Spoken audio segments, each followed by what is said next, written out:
Welcome guys to another video here on the Man United Daily YouTube channel, and in this video I'm gonna do sort of like my transfer predictions and starting 11 that is gonna be happening against Tottenham. Obviously a few of these gonna be kind of like speculation based upon current transfer rumours, but yeah, they could happen and they're probably the most likely to happen, I guess. So they're not completely unfounded. I'm not going to include Messi, Ronaldo, etc. in my team, but I think based on the reliability of the rumours we're hearing, a lot of these players will have a probably end up in a red shirt against Tottenham on that starting day of the season. So we've got if this is the team that lines up against Tottenham, I think we'll all be very, very excited and happy for the new campaign to start.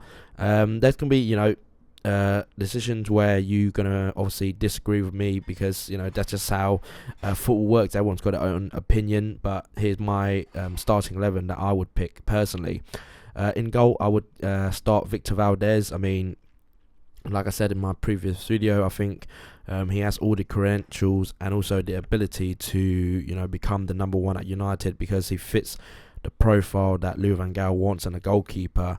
And I have no qualms about him having a proper chance at becoming the number one at United, because for such an experienced keeper, I don't think he was ever signed to be sitting on the bench number 2 for David Gea forever. So I think that was a bit of succession planning ahead by Louis van Gaal, who has worked with Valdez since their time at Barcelona. So obviously a player he knows very well, and like I said, fits into the philosophy that is required of the goalkeeper, who is good on the ball, intelligent, and able to react and adapt his play and start the play from the back. So Valdez definitely fits in that profile required in this current philosophy we have at the club. At right back, I still think Antonio Valencia will be there because based on the current rumours, I don't think there's a lot of right backs going about that we're heavily linked with that is reliable, I think. So Antonio Valencia is still my pick. I mean, I thought he did a very, very good job at right back. Obviously, he's not a conventional or like a specialist right back, but I thought he had a very good season. I mean, people criticise him for not going forward enough, but if you look at him stats wise, he performed a lot better than a lot of the current right back in the Premier League. And I thought defensively he improved throughout the season, and not a lot of wingers will give him trouble for either physicality or pace. So I thought Valencia is still a solid choice, and I think if we have better defenders and better awareness tactically defensively, we could compensate for that, because going forward, and his energy is a key feature of this philosophy, and I think Valencia does it very, very well. In central defence, I have Smalling, who I think warrants his place now because of the progress he had made last season, especially after the Christmas break, where he performed admirably, become one of the linchpin of the back. So there's no doubt about that. The next one obviously is a potential rumour, it's Sergio Ramos. It's weird for me even to say it because I think 2 weeks ago everyone would have laughed your face off if you said Sergio Ramos would be leaving Real Madrid, but the rumours are now so strong, even from the Spanish side, the Madrid-based papers, who are basically mouthpieces for Florentino Perez and the club itself, that I think it's probably gonna very, very likely chance that he will come in the end. Obviously, it's not going to be a straightforward transfer because of the politics and also the David Gea situation, so it might take a while because of the bargaining position that both clubs want to come out on top, but I think Sergio Ramos looks like it's going to happen, and I still can't believe I'm saying that, but I think he will probably line up against Tottenham in the in the first game of the season, and that'll be fantastic for the whole club because he's a winner. Brings a lot of experience. Obviously, his leadership qualities will help this youngish defence, who has been lacking a leader since Vidic, Everett, and Ferdinand left all in the same summer. So Ramos would be a fantastic addition. But again, based on speculation, right now. But I think there's a great chance that he might come this summer.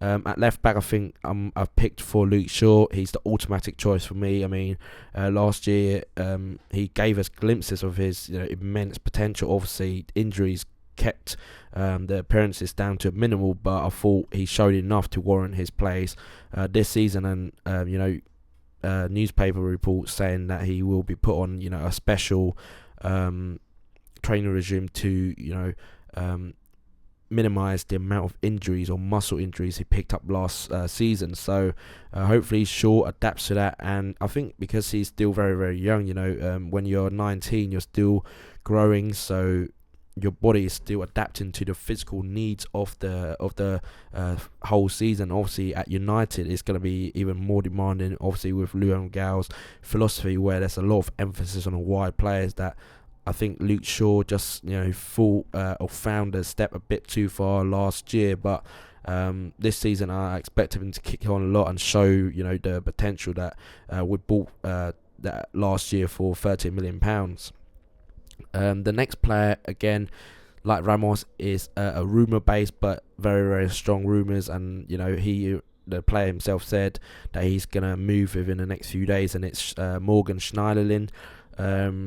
There's been reports about United waiting for Schweinsteiger. That's still up in air. So the more likely option for me is Morgan Schneiderlin. I mean, he always said that he wanted to go to a Champions League club, and United, obviously, we haven't qualified yet, but with him in the side, I think we'll have a better chance of qualifying. Obviously, Michael Carrick performed in that number 6 role very, very well. But you can't rely on a 34-year-old, throughout the season, and there has to be a succession plan in place for when Michael Carrick does leave the club. Whether it's going to be in a few years' time or next year due to injuries, etc. So you just have to plan. Schneiderlin makes sense because experience in the Premier League, of a good age, and he's a fully fledged France international now. So Morgan Schneiderlin as my number 6 on the start of against Tottenham. Strong rumours that United have beaten off the interest of Arsenal and Tottenham for his signature. So that'll be a signing that makes a lot of sense for the club because of the profile he fits into the philosophy of Luan Gaal, who iterated the need for right-footed number 6 within the club. So the next player again is Ander Herrera. I thought had a very, very strong end to the season. I mean, he scored 6 Premier League goals in the whole campaign, and for the majority of it he was out of the team for a lot of the time. So I thought Herrera definitely deserves his place next season. I mean, dynamic midfielder, tracks back pretty well, and going forward he links up very, very well with the forwards and also the other midfield. So Ander Herrera fully deserving of his place. And I've gone for a midfield 3. So to the left-hand side of Schneiderlin, I put Di Maria, who I thought, obviously had a disruptive campaign with us last season, but we all remember how he played for Madrid as the third central midfield on the left-hand side when they won the La Decima campaign. So Di Maria, obviously a quality player.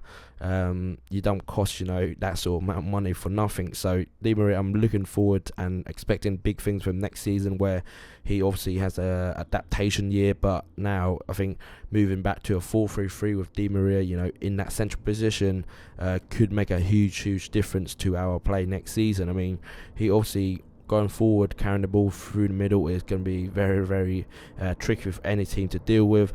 And with his energy, he's able to track back and cover Shaw on that left-hand side. So there's going to be a lot of interchange and a lot of just mixture of position, and that obviously makes it very, very hard for the defensive team to cope with that.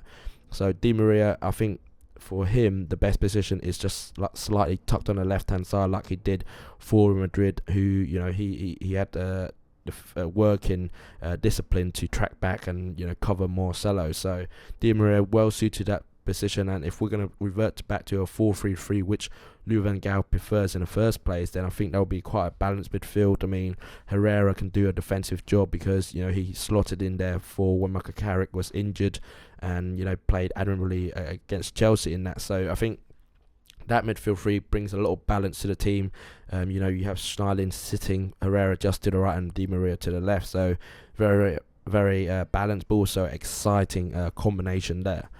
In attack, I've gone for a slightly risky sort of like attack, I think, and one that is very, very exciting and probably the future of the club as well.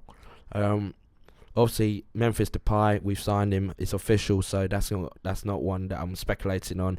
I would put him on the left-hand side. We all know what he's about. Fast, tricky winger who brings a lot of goal-scoring, abilities to the team. So I think he's going to be a strong favourite to start on that left-hand side. I think he's an upgrade from Ashley Young, as well as Young did last season. It will be kind of like I don't think the club would have done the correct job if he still was starting against Tottenham, because even though he's good, like I said, they're still better players, and we need to buy and start those players if we're going to reach that next level. In the middle, Rooney, captain, no explanation needed.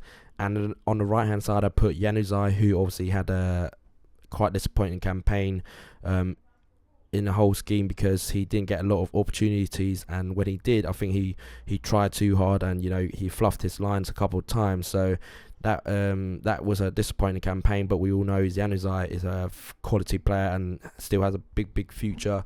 Only 20 years of age, so I expect big things from Januzaj, who's going to come back from. It'll be interesting to see how he comes back from the adversities he suffered last year.